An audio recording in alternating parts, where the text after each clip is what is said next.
Milburn. You heard me speak a couple of times this morning, and I've been to so many product camps, and I tell you, the benefit of product camps is the interaction and the conversation and the discussion. And up here in this very sterile auditorium environment, it kind of restricts that. But I want to encourage, please, let's make this an interactive session. I think you heard this morning, Edwina and I, we work together. Edwina works at LexisNexis. I'm an instructor and consultant in Pragmatic Marketing. And Edwina and I were standing over there, and I said, Edwina, what are you talking about? She said, John, I'm talking about how companies take best practices from training and then implement them. And what are some of the barriers to being successful? After we've learned techniques, then we go back to our offices, and gosh, we run into all these roadblocks. And I said, good gosh, that's exactly what I'm talking about, but in a more general sense. So I guess we could have built it as an agile development process. We had a mini sprint over here, and you're actually seeing the demo here. We were out building slides by the restroom a minute ago, if you happen to be there. Really, let's jump into it. And please, we're going to save time at the end. We're not going to fill up the whole time with presentation in true Product Camp tradition. So I have a couple slides to start it out. My presentation was called From Concept to Practice, breaking down the roadblocks. Edwina's was about From Classroom to Operations. You know, we've learned over the years the benefits of being market-driven. You know, if any term is overused, it's the whole market-driven concept. And, you know, one of the things product management is very familiar with are the reason we want to be more market-driven and what does market-driven mean. You know, as you look at the evolution of companies, they oftentimes start out as technology-driven companies. They become more sales-driven, needing to drive revenue.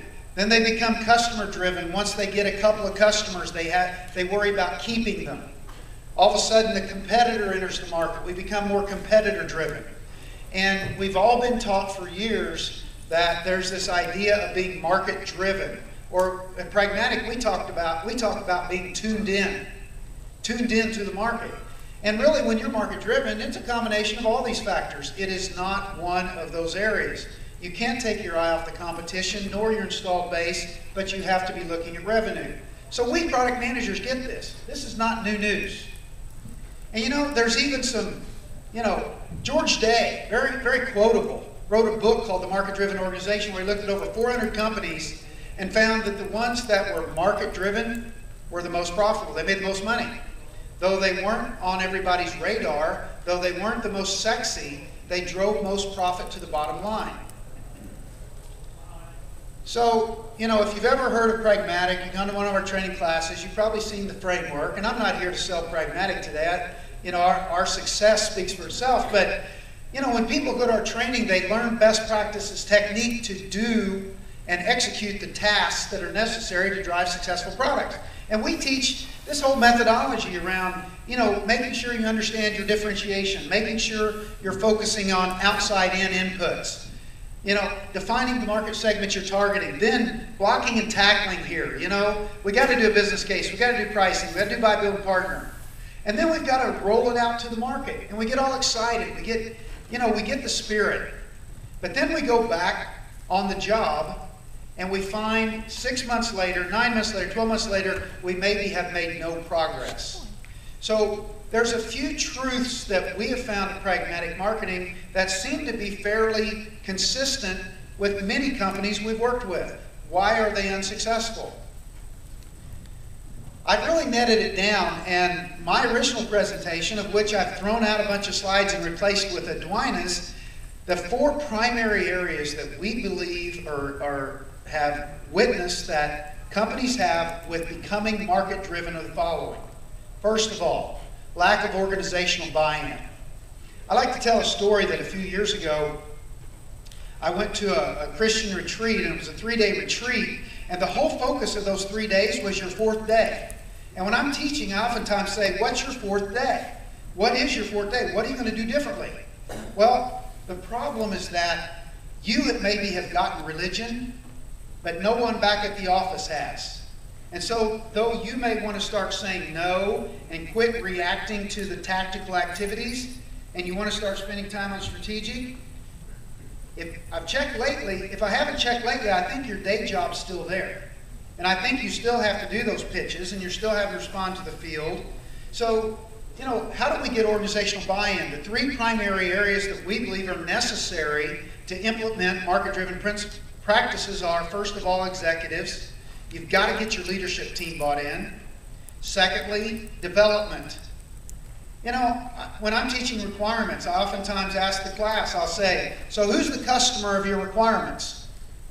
Well, it's their customer. What do you mean, John? That's a stupid question. Well, the customer of your requirements is development.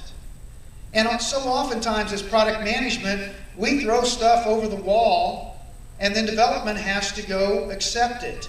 Well, if we're going to ever start focusing on the what and not the how, we need to sit down and get buy-in with the development team that we're going to shift a paradigm here. I'm going to quit telling you how to pick out icons. I'm not going to do design anymore. Okay? But it requires product management sitting down and getting that buy-in. The third one's sales. There's been a few sessions I've been in this morning where they talked about win-loss reviews. You know what? Sales has to okay you to do a win-loss review. Well, I think we all agree product management can learn a lot through win-loss, but without sales buy-in, you're never going to be let in the door. What's in it for them? Why should you do a win-loss? The deal is either won or lost. They don't want you coming in and screwing up the contract or potentially pointing out their weaknesses. Well, that's not the objective. So that's the 3 areas of buy-in: executive, development, and sales. Second, and this really has been breaking a lot of companies that I've been working with lately, is really the lack of or a weak product management process. And, Pragmatic has chosen not to dictate a process because we think there's enough processes in the world today. However, we spend so much time learning about Scrum, learning about Agile, learning about sprint reviews, learning about all that work from plan to deliver. But where we aren't spending enough time is on the ideation to plan. We force product management to build these 80-page business cases that are just full of Excel spreadsheets. Oftentimes we find product managers are proposing ideas, and when you back away and you say, so, put away your slides. Why are we going to win in this market? They oftentimes don't know. And it's oftentimes because we force this heavyweight process and we don't really step back and think of it as our business. So that's the second biggest barrier. We're so anxious to get to the plan, to those requirements, to those user stories, to prioritizing those features that we miss that upfront planning part. The third one. So how do you measure a good product manager? Doing their job, right? Everybody like them? Work through their to-do lists? Well, you know what? That's never the way to manage product management success. We aren't measuring effort, we're measuring results. No clear metrics or accountability for product managers. We need to have crisper definition of what it means to be a one performer as a product manager. So that's another barrier. And the last one that we find is that product managers, we all came from somewhere. And product managers, what's the old saying, when you point your finger, there's 3 fingers pointing back at yourself? Well, that happens so oftentimes that product managers can't break their old habits. They came out of development and they want to really keep that little security blanket back in development. Still like to build code, still like to participate in reviews, still like to do a little bit of design. Well, you know what? Good product managers accept the fact that, I'm going to let those young kids do the development. I'm going to focus on driving a business here, not development. If we came from sales or our management came from sales, all of our time is going to be spent on sales support, pitches, helping close deals. Services, another area a lot of product managers come from. Services is all about building N=1 products, one-offs. Well, we know as a service professional that it can be built. But now we have to start looking at, should we build it? The last area, we oftentimes find product managers in companies that came from the customer. Well, the company wants to understand your experiences at that customer, but it gets real old to talk about when I used to be there. when I used to be there. We now work for this company, and we have to start building for markets. So that's what we have found at a high level, what Pragmatic Marketing has learned from working with customers are the barriers to implementing market-driven practices. Edwina has been going through this. That's her life. She's going to talk about some of the things they found at LexisNexis, and then we want to open up for conversation, discussion, and see if there's anything that we missed. I'll turn it over to her. Good afternoon, guys. Interesting that I'm coming after your lunch, so I'll try to keep your heads from nodding. And hopefully the topic is relevant to some of you. As John mentioned, I am living this every day. I have a rare opportunity that I'm actually responsible for product capability within one of the larger business units within LexisNexis. And product capability encompasses several things. That's training, the framework, adoption, implementation, and we chose Pragmatic Marketing as our framework. So it's the adoption of those 37 boxes that John showed you. Yes, I've counted them, I've memorized them, I know there's 37. Even with the updated framework, there's still 37 boxes that I had to then translate into our operations of the organization. So it started for me with the initial training session, getting a fundamental understanding of what Pragmatic Marketing is, so I thought I would bring it back to you guys from that perspective and just thinking back, why do managers send you to training? These are some examples that come to mind on why your manager might send you to training. They want a broader perspective to bring to their operation. They're looking to increase the credibility of their team, or to just truly build a talented workforce that brings good ideas to bear. Or, I got a to-do list for my team, and I'm going to check it off my list by sending some folks to training. I'm sure none of you have that scenario, right? And then, that went up. Then I thought about, why do you sign up for training? When you register for training, what are some ideas that come to mind when you sign up for training? You're trying to increase your knowledge, and you're looking for upward mobility and moving up within the company, demonstrating that you can do things at another level, right? Some of you may be looking to just network with peers, get out of the office, or the economy's looking a little iffy, so you want to get out and just get some more marketability. Nonetheless, neither of these reasons really play into productivity of the organization, return on investment. So why are you sitting here today? Why is this topic interesting to you today? Why is it relevant to you? When I gave a quick blurb, it resonated with you. Probably because you're like a lot of people that were in the class with me that said, like I mentioned earlier, I went to the class and folks in my team went to the class, but we're not doing anything differently. We go back to the same chaos of where we were taught to maybe set aside time for planning and doing things differently, and the day-to-day just doesn't account for that, right? And I'm fighting fires, so I never get to that planning mode, right? You took the class and you loved it, and now you're frustrated because you saw better ways of doing things, and you want to do it, right? Because then it still goes back to what's important to you. You want to develop yourself so that you're accomplishing more, because eventually we're all managing our own careers. We want to deliver, to do better, to present more value to the organization. And if you're a leader sitting in this room, you're responsible for a product development, product marketing, product management organization, I'd like for you to think about what might I put on my to-do list to plan to implement a common framework to improve the business of my organization. If you're not in that role of leadership to make those decisions or drive those decisions, what you might want to walk away with is a checklist or some tools, some talking points to sit down with your management leadership and say, here's what I heard that it takes for us to do something differently as an organization that has been proven that gives us success. And it's been proven in the industry time and time again, and even if not in the industry, we seem to be making a shift to a more efficient model. So I can tell you for myself, it does work, but it takes full commitment from everyone. So if you're a leader responsible for the function, you're concerned about ROI. I paid for a lot of folks to go to class, now what? And if you're a person who went to the class, you really have the same concerns, right? I went to this class, I invested my time and energy, now what? I don't know if any of these resonate with you, and as John mentioned, we'll talk a little bit more at the end of the presentation. So I touched on this a little bit, right? You go to class and you come back to the chaos of the day and you're fighting fires. So it's really, what's the definition of insanity? doing something, doing the same thing, and expecting something different. But we don't do that, right? We don't go to class and come back to the same mode of operation and expect something to be very different. That never happens. Of course it does.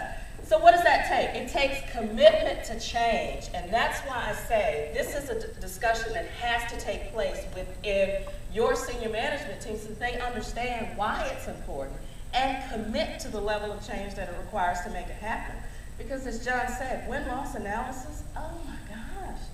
We spent months on defining that process because we understood the value. And we presented to a couple of salespeople and they said, oh no, not are you gonna talk to my customer and I'm not around and you're gonna ask them questions about why I didn't get the sale? And I'm gonna tell you why I didn't get the sale. The product's no good or it costs too much. It has nothing to do with me, right? We had to negotiate and we had to start where we were and say, how about we only look at the wins? How about we only look at what you did so great and wonderful so we can try to replicate that? And I'm like, oh, yeah, so you're gonna tell my boss what I'm doing right. You're gonna tell my boss what I'm doing good. We can do that, we'll do that. So we're doing that. And we're getting good insights from that. Because guess what? You learn just as much from the wins as you do the losses. Because what they're doing in the win scenario, you do want to be able to replicate and repeat, right? So we all win. But you don't understand that until you've kind of been through it, the rubber meets the road, and you're there having those negotiations. Because it is a cultural shift. You're expecting folks to behave differently, right? So you got to shift functionally as well. Maybe those 37 boxes are requiring you to do something different or new that you're not doing today. So that takes you assessing what is your functional organization doing today and what are they responsible for. And let's align functional and procedural expectations to meet this new framework that we've committed to. So, some of you might ask, and you've been asked probably, you're in this situation. How can you focus on process when you're constantly getting pressures to look at time to market, cost reduction, lowering our costs, doing more with less? That's all you're hearing. Well, guess what? This really gets you to that net. Because if you've been recently acquired, what's the primary objective? We need everybody to talk the same talk and get more standardized on how they're doing business. That's what a common framework does for you. You're talking the same lingo. You're speaking about those same 37 boxes or whatever the framework is that you've chosen.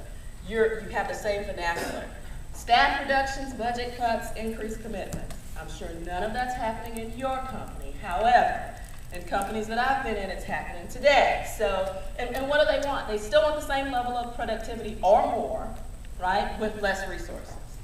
So I think that's an easy answer, right? So how do you get there? And for me, I had to look and say, I went to this training. There's a lot of great tools. I learned a lot of good stuff. I took pages and pages of notes. Now what? And for me, it wasn't just a question of self-reflection. Like for some of you, you may have that fortune. But I had my senior leader saying, all right, I told you my situation. I've sent my entire organization to this training. You've gone to the training, now what are you gonna do? I said, well, we have a gap analysis that tells us what we do well today, so let's not disrupt that. Let's focus on things that we know need improvement. If we're not doing win-loss analysis and we know that benefits us, let's figure out how we can do that tomorrow. And then I said, it can't just be me. I know you've tasked me with doing it, but you need to understand that this is your organization doing something differently. And guess what? It doesn't stop there, because your organization interacts with other organizations, delivery groups, to make these things happen. From your billing group, your IT team that's developing and testing, your customer service groups that have to receive it, they need to kind of get an understanding of where we're going with this, because it may require them to receive or hand off differently to us. Nice thing was, he said, yeah, I get that, right? Do you always get that response? Because that requires a change, a shift in thinking. So that's why John mentioned selling. This is a true selling effort. It may be an initial sale to your management, and once they get it and got it, it's a sale to the rest of the organization to make it happen. So again, adopting the framework. It's taking those generic tools and making it relevant to your business. How do you operate? And it's doing training within your department, maybe some folks outside of your department, so you're all operating on the same model, right? And don't do that without having a roadmap for continuous improvement and have a governance structure to make sure that it's successful. And then have a way of measuring, has it really made improvements or where you might need to adjust. So the key to that for me was, I pulled the organization together real early on and said, this is what we're going to do. I got them all excited. We've got this methodology. You all have been trained. We're all bought into it. And this is our rollout. And it's so funny. Somebody came to me a few weeks later and said, Edwina, what did we actually roll out? I said, the fact that we're going to do it. They said, no new templates. I said, not really. The key is communicate early what you plan on doing. Get the interest, get the engagement, because you're going to have to continue to educate, communicate, and you don't have to wait until you have a full set of something new and different to throw at people, because that's really not what they want. They actually want to feel like they were a part of what's been thrown at them. They actually want to be a part of doing it so it's not thrown at them, right? So again, that whole selling play. Involve the internal and external players. So involve the folks who are having to do it, but also pull a couple folks from IT and say, this is what we're doing. Because IT, let's face it, they're doing Agile, Scrum, Waterfall. They're doing some type of common methodology. So that's already ingrained in how they do business. So for you to pull them on board to yet another methodology, if they think that way, they have an appreciation for that. They have an appreciation for a methodical process for doing things. Great. Let them be your evangelists out there and say, hey, they're doing some cool stuff. And you know what? What they said to me, oh my gosh, Edwina, I'm glad you're doing this. Now our requirements are going to be better. Now we're going to be working on stuff that actually gets sold instead of working on stuff months and months and then having to deal with a lot of changes, and then it kind of sits on the shelf. I'm like, well, no guarantees up front. But the point here is, communicate what you're doing, communicate it again, educate folks, and engage, not just your organization, but others around that's going to help move it forward. Because you can't, we all in product management areas, you've got inputs and outputs. There's things that come before you and things that come after you. So if they're not engaged, that may be why, if you've attempted this before, it stops there. That's a barrier, and if you recognize that up front, you're much better off for it. So, now that you've decided the way that you're going to go, you've communicated, educated it, what do you need to do to make sure that it continues to be a part of the way you do business? So again, went to the training, now what? Now you went to the training that's implemented, now what? Implement toll gates in the process, within the process, so you know when to raise the flag, but not just when, but how. There's a standard way of how you do it. I think the project is going to fail, because some of you get that, right? They don't really know what they're working on. We gave them the requirements, but they're not building what we said we wanted. They're saying this is 3 times bigger than they said it was 3 months ago. How do you intelligently get that into your process and your decision framework without escalating? File drill, manager, escalating, and then, your manager, you can't get their calendar synced up with the IT guy's calendar, and you're still trying to in file drill mode, and then you're 3 weeks down the road, and they say, well, what happened? And you're like, well, I raised the flag 3 weeks ago. But with who? Did everybody know what was going on? Did the right people know? Were you giving them the right information to make the decision? Maybe, maybe not, right?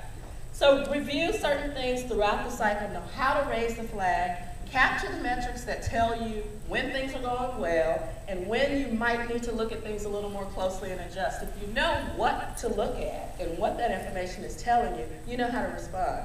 And that's why I emphasize here decision framework, because so many folks get caught into status meetings, status calls, project status meetings, project sponsor status meetings.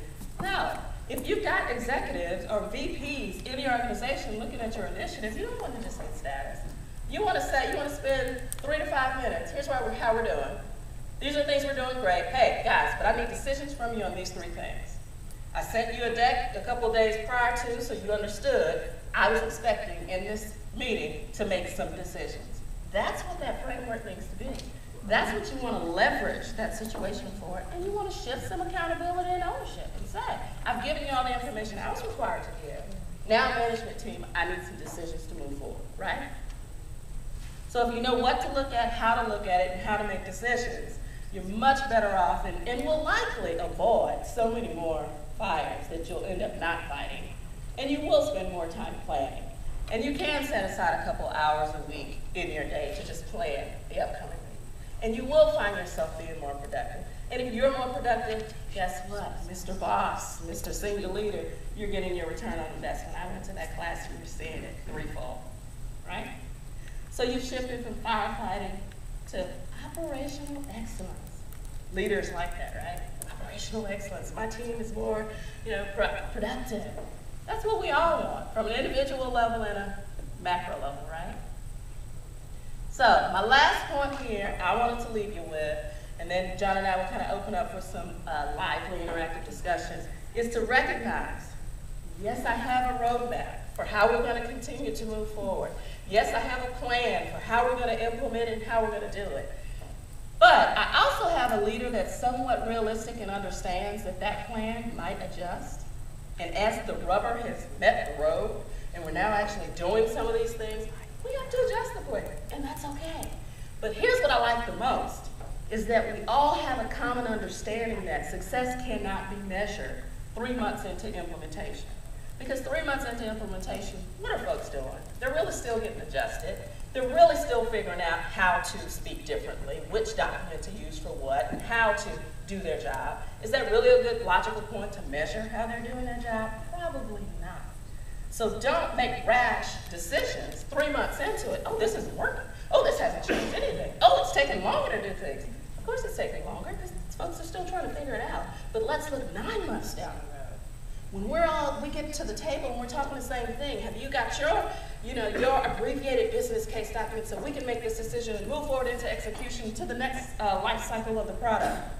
Whoa, that's when you start measuring, have we done it correctly? And if so, recognize that you haven't failed if you did, just adjust, right? So it requires commitment, change, and change from multiple levels. So again, what I'd like to reiterate is if you're responsible for day-to-day product management, use some of these talking points to maybe shift the thought process. It's not going to happen overnight.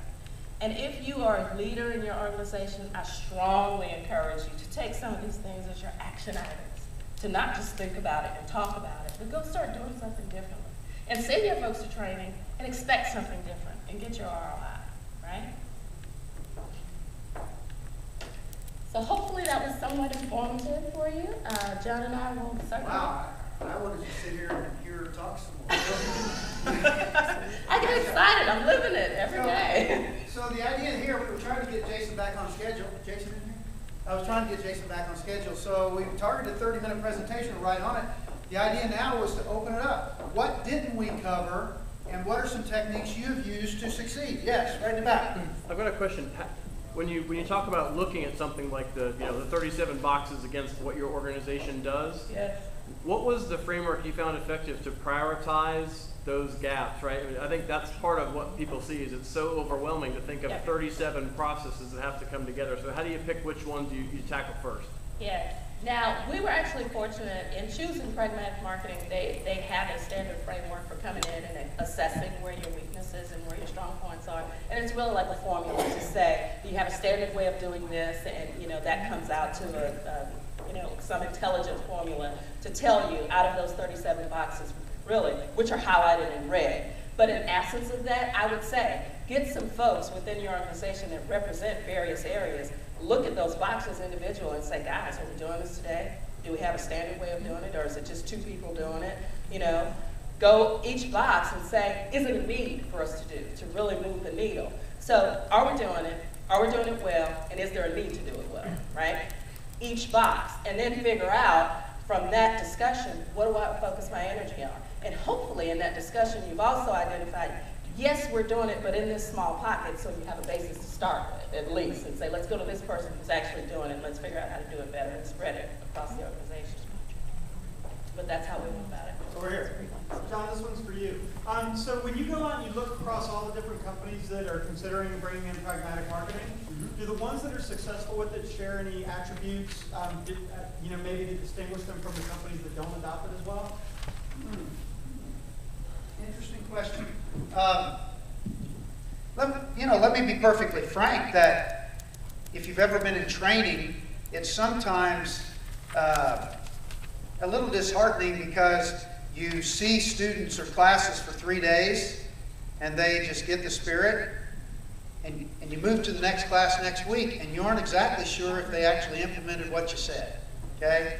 But companies like Edwina, other companies here in the Atlanta area that I'm not really at liberty just to drop names on, I believe one of the common elements of those companies is having a named body like her who owns driving it in the organization. Shared responsibility for doing this is very difficult. It needs to be tattooed on somebody's forehead to implement a process. A good friend of mine up in Norcross owns that for their company. That's one of the common elements. Having an organization open to change.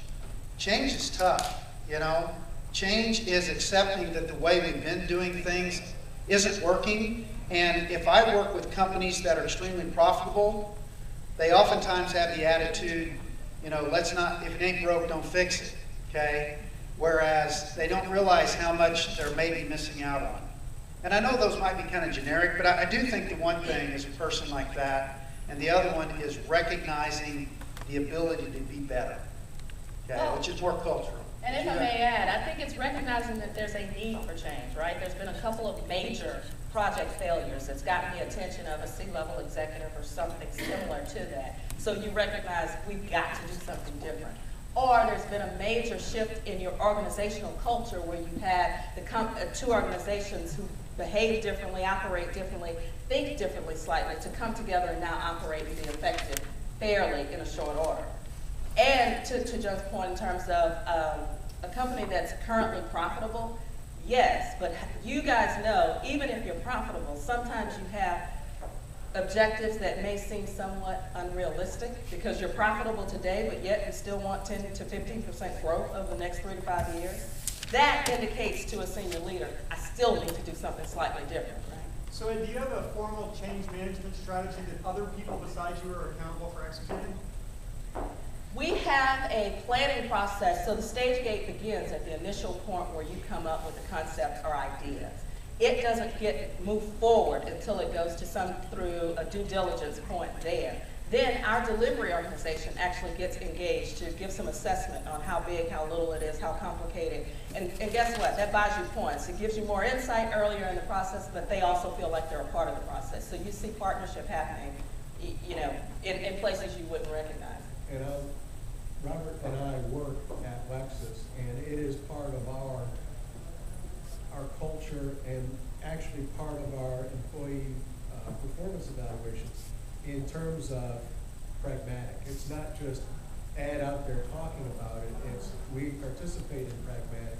We're held accountable for participating. Are you guys on the product development side or on like the IT side? Product development. Do IT guys have the same incentives? No. But part of the issue, and far be it for me not to leap up and talk, but you know, you want to know, you know, about the 37 boxes. Look at your own organizations. What have you done that's that you've had a major win?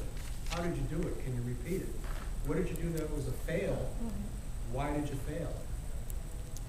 And part of it from the IT perspective, I mean, I've worked in a variety of organizations, and you know, to John's point, I've worked in organizations where every 10 months, it's like somebody found a new business plan in a drawer, and you basically restructured and reorged before you really let the other one play out. But part of the other thing is, how many organizations, I've got my, you know, my scope and my spec, I've thrown it over the wall of technology, and they all work in a vacuum with Pragmatic. We've now got steps that we take. By the time it gets to our technology group, they're not in a vacuum. They're part of our Pragmatic process. So by the time it gets there, it's what we want, it's what we expect, and they're aware of what it is that's taking place. And that's very critical and key, guys, right? So when I mentioned product capability, the ambiguous nature of what that really means, it also includes ensuring alignment across that delivery organization. So I meet regularly with the leaders of the technology organization and say, these are the processes that we're implementing. Let's figure out and make sure that they're gelling together with what you guys are doing. So even though we don't dictate them doing things differently, we heavily influence how they do things to make sure that there's continued alignment. You use the term stage gate, and I was thinking that the stage gate process but it sounds like you have some kind of hardware that is a combination of both. Now, let me jump in real quick. All we teach, and once again, it's a lot about me, and I really didn't want to do that. I wanted to talk about you, but what we teach are a set of tools and best practice techniques to apply in your process. What I'd want to, and I'm going to jump in on it real quick here, is that what we oftentimes find, the reason we fail is because there isn't a stage gate sort of process that's very well documented and lightweight enough to get from that ideation to plan. And that's not a pragmatic thing. It's really taking these tools and applying it. So her toll gate was a LexisNexis term. And that's a key distinction there, guys. And I think it was in the presentation. I didn't spend a lot of time on it. But the key here is framework adoption. You go to the training to learn the framework, but how do you really integrate and apply it to your business? It's solely up to you. It's really where you are from a business model. You know, if you're intelligent in certain areas of product, then you're not going to focus change in that area. So it really varies from one area of the organization, even within a single company, right? Depends on where you are and where your maturity level is in certain areas. One more question, and then thanks. Almost 1:45. Jason's giving us the high sign. A couple people are sliding out. Yeah. I have a question for you, Edwina. When you went to class and came back and you were ready to start evangelizing and integrating the process in, did you personally, did you run a pilot, or did you just come back and say this is the way everybody's going to do it? And if you ran a pilot, would you do it that way again, or what was your experience there? My approach was taking that gap analysis, saying what do we need to work on. I came up with several deliverables that needed to happen to address those areas. Based on those deliverables, I basically said to the leader of the organization, I need a team of 25 to 30 people to help me make this happen in short order. If you want me to do it by myself, this could take another year or so that I can sit in the corner in a vacuum and try to do it. Give me a team of people where not only will they give me their knowledge and subject matter expertise, but they're also early adopters, and they're engaging early on and becoming a part of my evangelism, right? So it was really engage, develop the methodology and framework, implement. Now, in addition to that, I am working with the management team to, let's say, monitor certain initiatives that now that we've implemented the framework, and ensure we're doing some coaching and direction and seeing how things are going so we can use a couple of initiatives as models for how we do business. And to your question, let me say from some of the other companies I've worked with, defining a framework with toll gates and checkpoints, blah, blah, blah, is good. But I do think that if it's a drastic change for the organization, defining some best practice templates and a pilot. What is a good business proposal? What is the outline of a 10-slide business case presentation? Using that as a guide allows companies to much more effectively implement it. Just saying we need a 10-page business case, you're going to get 40 different versions. So, start small and pick a pilot. I do think it will be more effective. Guys, I think that's the time. Thank you very much for your coming. Hopefully, you got some out. Just dance.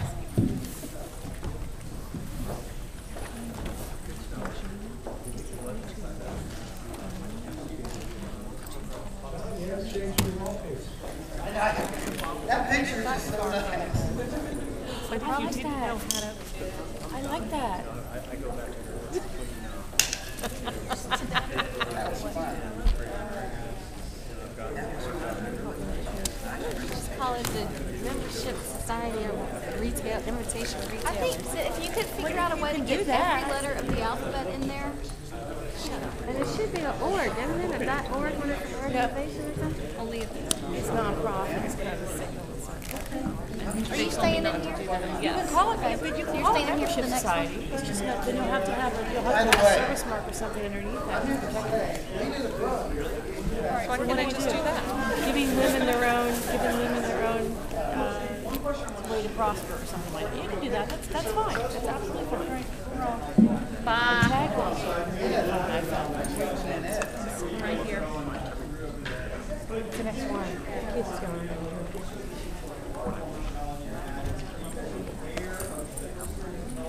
That the lunch had like a piece Hey folks, if you haven't already heard the information, if you have a professional certification that takes professional development hours credits, you can get 6 hours of professional development hours here today. There are certificates at the front registration table. Just grab one on your way out, okay?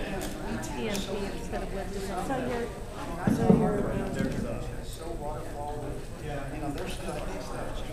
that's fine. If you do a membership society, but you also do tagline or anything projectable, that works too. If you don't want to sound too formal.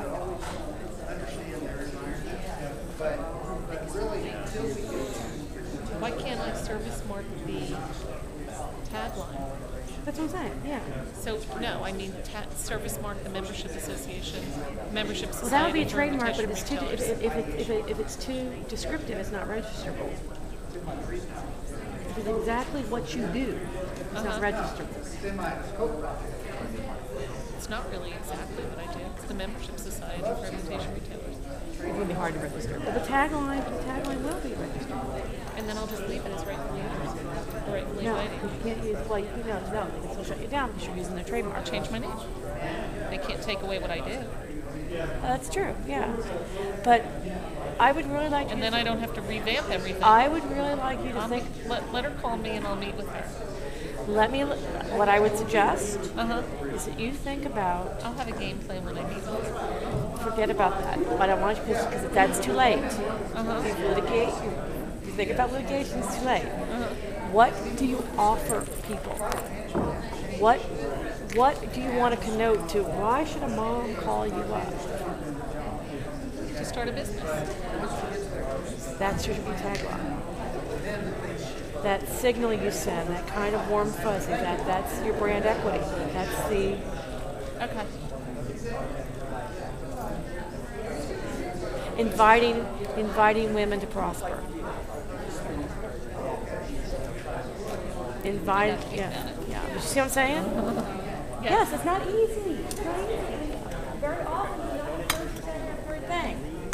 It's hard work. Yes, as George Bush said, it's hard work. Yeah. Oh, you are?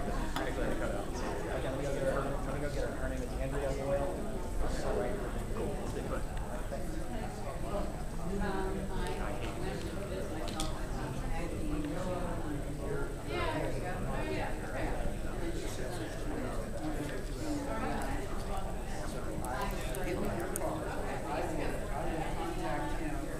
We do something called executive briefing, which is a 3-hour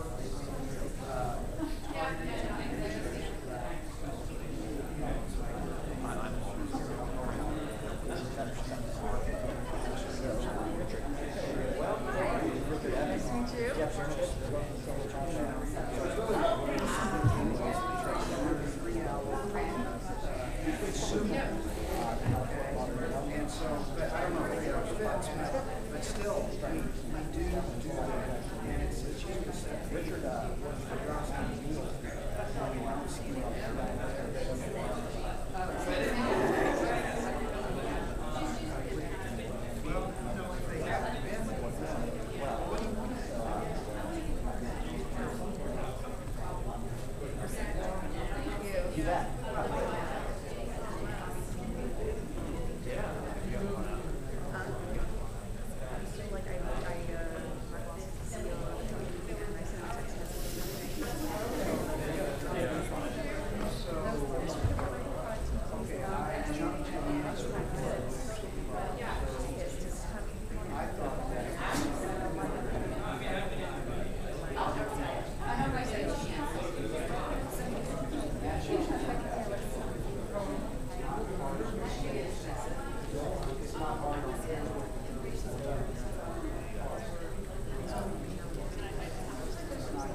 It's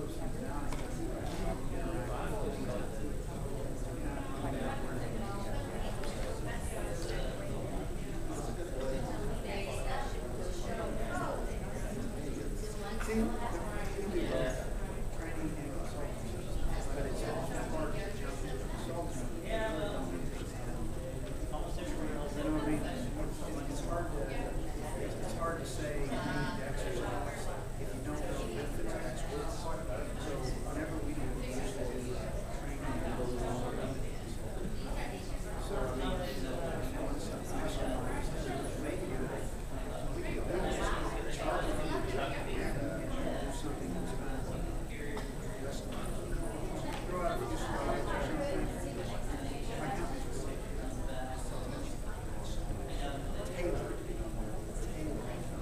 Tailored for you. But I'll get Dave Manson. Dave Manson, a real good guy. Senior level guy. I will tell him to log in. And I'll tell him we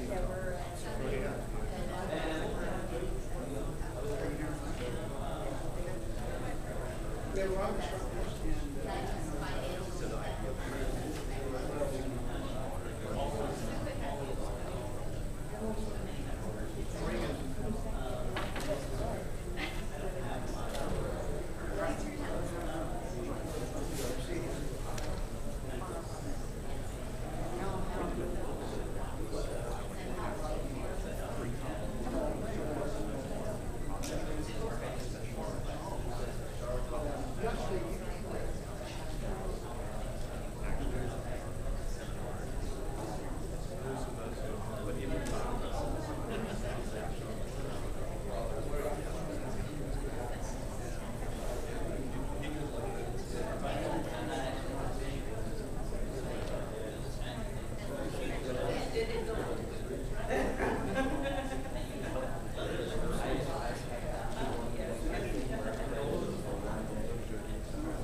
You're awesome.